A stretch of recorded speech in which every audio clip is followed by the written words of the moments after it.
Once I had the house to myself, I went straight to the liquor cabinet and started drinking. I didn't stop until the bottle was empty. When I woke up, I was in the hospital with alcohol poisoning. It was my mom's birthday. You realize as a parent, you probably have maybe 18, 20 years to shape and mold your child. So we looked at it as the clock was ticking in terms of helping Connor. Well, it kept sort of escalating, and that was the scary part. Got in a fight, ran away, drank a lot of alcohol at the home by himself.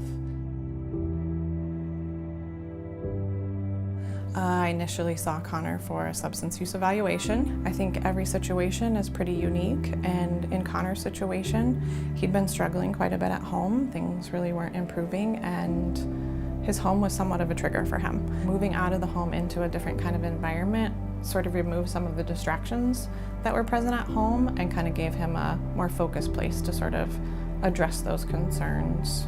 When we first took him to Boys Town, it was probably the scariest thing we had to do, to give up your child to another family for a period of time. It's nothing that we could have ever prepared for or imagined.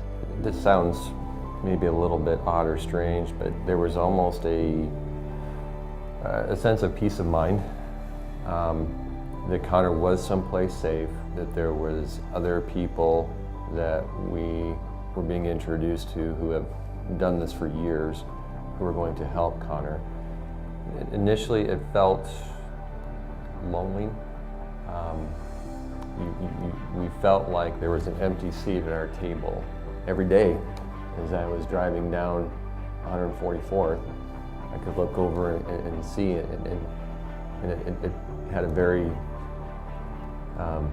difficult feeling of knowing my son was so close, but yet so far away. I'll tell you what, after we got to visit with him, probably a week or two later, he was doing good. And I just was amazed, even in that short of amount of time. I think what he needed was healing away from the noise of life of a teenager. No cell phone, no constant, electronic media of any kind. It's all shut down there. And I think that allows you to listen to yourself and your heart and start that healing process. We're very proud of how he has made the transition from Boys Town back into our home. He's just exhibited these behaviors of maturity and responsibility and accountability, and that's really transferred into his decisions for looking at college. Don't be too proud to look for help, because we all do our best, and it's a humbling experience to ask for help, but I think you have to follow your gut.